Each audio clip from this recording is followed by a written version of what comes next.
नमस्कार दोस्तों, आप सबका स्वागत है मेरे चैनल पे। अब हम लोग अपना गाड़ी आगे बढ़ाएंगे। हमने देखा है कि 1240 ईस्वी में दिल्ली सल्तनत की एकमात्र महिला शासिका रजिया सुल्तान की हत्या हो गई है। इधर दिल्ली की गद्दी पर मुइज़ुद्दीन बहराम शाह का अधिकार हो गया है। ये सब हम लोग देख चुके हैं।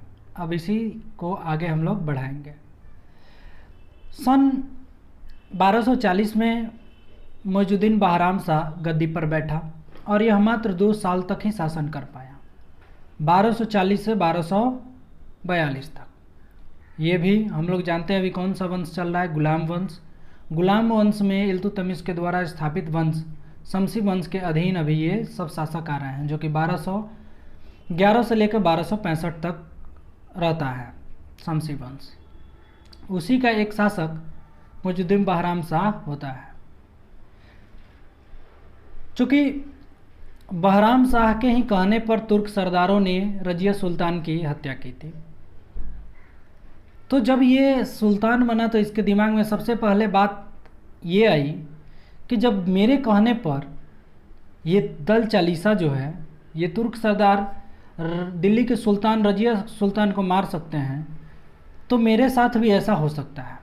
इसलिए एक ऐसा आदमी होना चाहिए चाहे जिससे इन लोगों पर लगाम लगाया जा सके। इस बात को उसने तुर्क सरदारों से जो इसके करीबी थे उससे बात किया और एक नए पद की स्थापना हुई या सृजन हुआ, जिस पद का नाम था नाइब। इसी नाइब के पद को नाइबे मुमालिकात भी कहा जाता है। ये पद क्या होता था कि दल चालीसाओं के नियंत्रण का कार्य करता था। यहाँ तक कि कहा जाता है कि तुर्क सरदारों ने सुल्तान के शक्ति को कम करने के लिए भी इस पद का सृजन किया। जैसे इसके बाद अगर हम जितने भी शासक देखेंगे, उनकी जो शासन पद्धति होगी उसमें नाइब का महत्वपूर्ण रोल रहेगा। सुल्तान सल्तनत का सर्वोच्च और सर्वेसर्वा रहेगा, परंतु सारी शक्तियां नाइब के हाथों में केंद्रित होगी। वह यही भी बहराम शाह के शासनकाल में नाइब की पद की सृजन किया गया। इस पद पर बैठने वाला पहला व्यक्ति इख्तियारुद्दीन ऐतगीन था। जब वो इस पद पर बैठा तो उसे काफ़ी सारी शक्तियाँ संचालित करने को प्राप्त हो गई और लगभग सुल्तान का सब शक्ति वह इस्तेमाल करने लगा। समय बीतने के साथ उसे लगने लगा कि मैं तो सुल्तान से भी शक्तिमान हूँ, शक्तिशाली हूँ। वह अपने आप को सुल्तान से भी शक्तिशाली समझने लगा और सुल्तान की तरह ही नौबत और हाथियाँ रखना प्रारंभ कर दिया।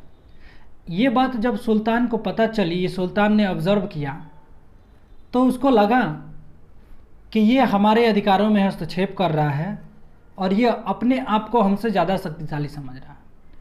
तो सुल्तान ने इख्तियारुद्दीन ऐतगीन की हत्या करवा दी। अब नाइब तो मर गया। नाइब के मरने के बाद ये पूरी की पूरी शक्तियाँ चल गई अमीर हाजिब के हाथों में।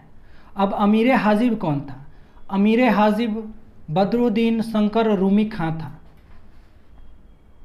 अब ये पूरी शक्तियाँ का इस्तेमाल करने लगा, लेकिन ये भी समय के साथ साथ पावर के लिए पागल होने लगा और सुल्तान की हत्या करने का षड्यंत्र बनाने लगा। ये बात सुल्तान को पता चल गई, तो अब सुल्तान कहाँ बकसने वाला था। बदरुद्दीन रूमी खां की भी इसने हत्या करा दी। इस षड्यंत्र में एक और व्यक्ति शामिल था जिसका नाम सरदार सैयद ताजुद्दीन था। उसकी भी हत्या करवा दी सरदार ने। इस तरीके से बहराम शाह के समय में नाइब का पद और अमीर हाजिब का पद खाली हो गया। अभी ये अपना शासन करना प्रारंभ ही किया था कि उधर पंजाब में सन 1241 ईस्वी में मंगोल आक्रमणकारी तातार के नेतृत्व में मंगोल सेना आक्रमण कर दी। वहाँ पर मुल्तान के क्षेत्रों में ये लोग लूटपाट और हत्याएं करने प्रारंभ कर दिए। इस बात को देखते हुए इससे निपटने के लिए सुल्तान ने अपनी सेना वजीर के नेतृत्व में भेजा कि जाके पटना थी पंजाब में आप लोग मंगोल आक्रमणकारियों का सामना करें। लेकिन वजीर इसके ही सैनिक को इसके खिलाफ भड़का दिया, जिससे हुआ ये कि जो सेना मंगोलों से निपटने के लिए भेजी गई थी उसका रुख मुड़ गया और फिर वो लोग दिल्ली की तरफ कूच कर गए। रुख मुड़ा, दिल्ली की तरफ वो लोग आए और बहराम शाह को बंदी बनाकर आगे उसकी हत्या कर दी गई।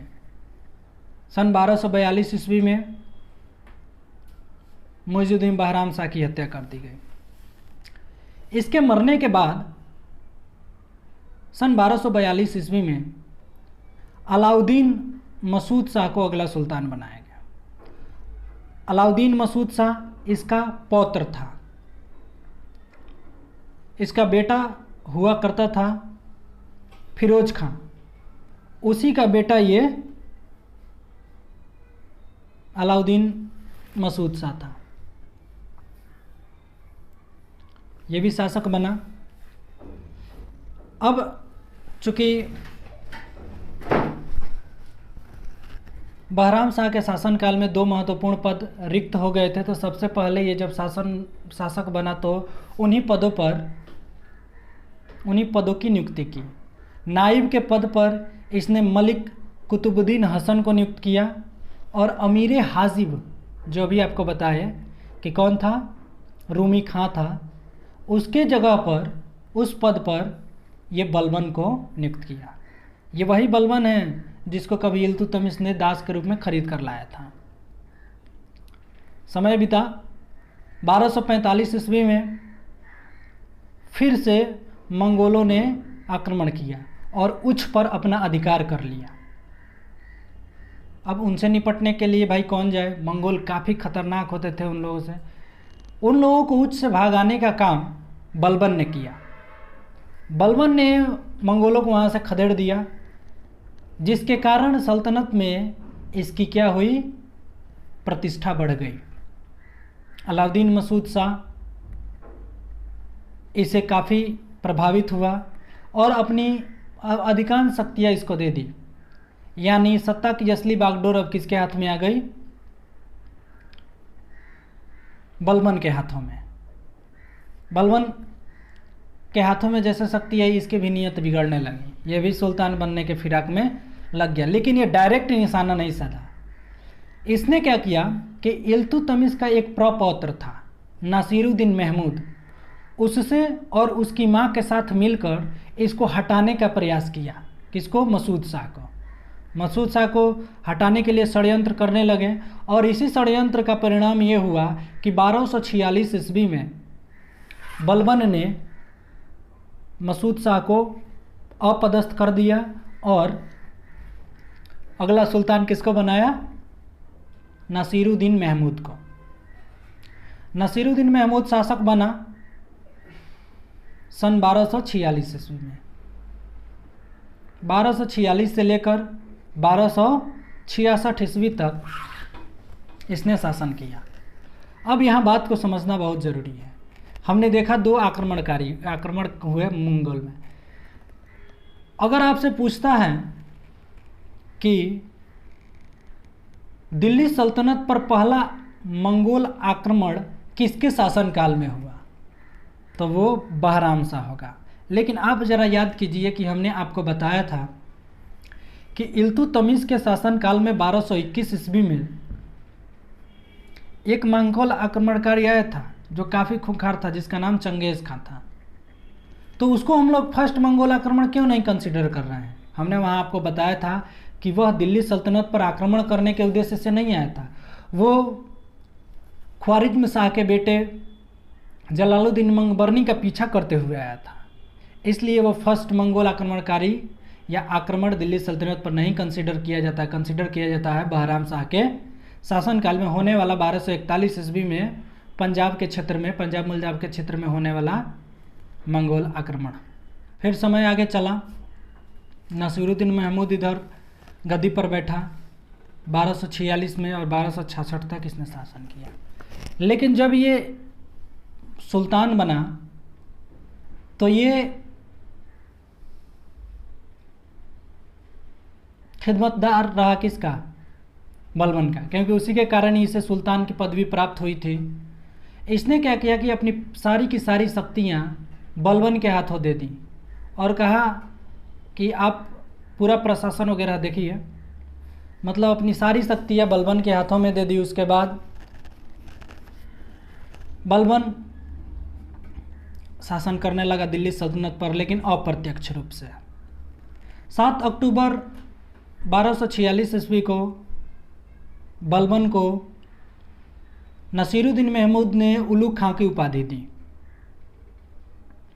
फिर 1249 ईस्वी में बलबन ने अपनी पुत्री का विवाह नसीरुद्दीन महमूद से कर दिया।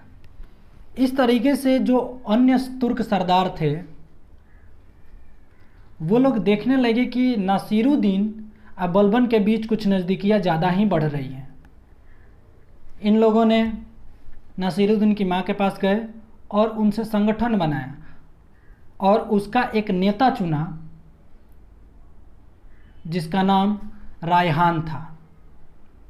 इस रायहान को नाइब के पद के समरूप पद पर बिठाया गया ताकि ये सुल्तान के बाद दूसरे स्थान पर आए, परंतु ज़्यादा दिन तक इसके तुर्क सरदारों ने इसकी बात नहीं मानी और जा मिले किससे? बलबन से। फिर क्या? फिर रायहान और इधर बलबन की मानने वालों में या उसकी बात मानने वालों में भिड़ंत हुई। अंततः समझौता हुआ। इसी रायहान को रायहान, ठीक है, रायहान को धर्मच्युत भी कहा जाता है, शक्ति का अपहरणकर्ता भी कहा जाता है और षड्यंत्रकारी भी कहा जाता है। तो इस बात को याद रखेंगे कि दिल्ली सल्तनत में बलबन के समकक्ष ही एक व्यक्ति था जिसका नाम था रायहान, जिसे धर्मच्युत, शक्ति का अपहरणकर्ता और षड्यंत्रकारी कहा जाता था। आगे चलकर इसकी हत्या कर दी गई। फिर इसकी हत्या के बाद अब बलबन ने सुल्तान से उनका छत्र प्रयोग करने की अनुमति मांगी। चूँकि नासिरुद्दीन महमूद और बलबन में काफ़ी अच्छी जमती थी, इसलिए सुल्तान ने उसे आज्ञा भी दे दिया। इस तरीके से सुल्तान नाम मात्र का रहा कौन? नासिरुद्दीन महमूद, लेकिन वास्तविक सत्ता कौन चला रहा था? बलबन। सन 1259 की बात है जब मंगोल पंजाब में काफ़ी उत्पात मचा रहे थे। उस समय भी बलबन ही वहाँ जाकर वहाँ समझौता किया और वहाँ पंजाब में शांति कायम की। समय चलता ही रहा, तब तक 1266 में अचानक से नासिरुद्दीन महमूद की मृत्यु हो गई। चूँकि इसका कोई बेटा नहीं था, उत्तराधिकारी नहीं था, तो क्या कहा गया कि अब सुल्तान बनने की बारी किसकी आ गई? बलबन की। और 1266 ईस्वी में दिल्ली की गद्दी पर बैठा कौन? बलबन। तो आज के लिए इतना ही। फिर अगले वीडियो में पढ़ेंगे बलबन के बारे में, और अगले वीडियो में हम लोग दिल्ली सल्तनत का एक वंश, गुलाम वंश समाप्त करेंगे। उसके बाद खिलजी वंश चलेगा। तब तक के लिए धन्यवाद। मिलते हैं फिर अगले वीडियो में।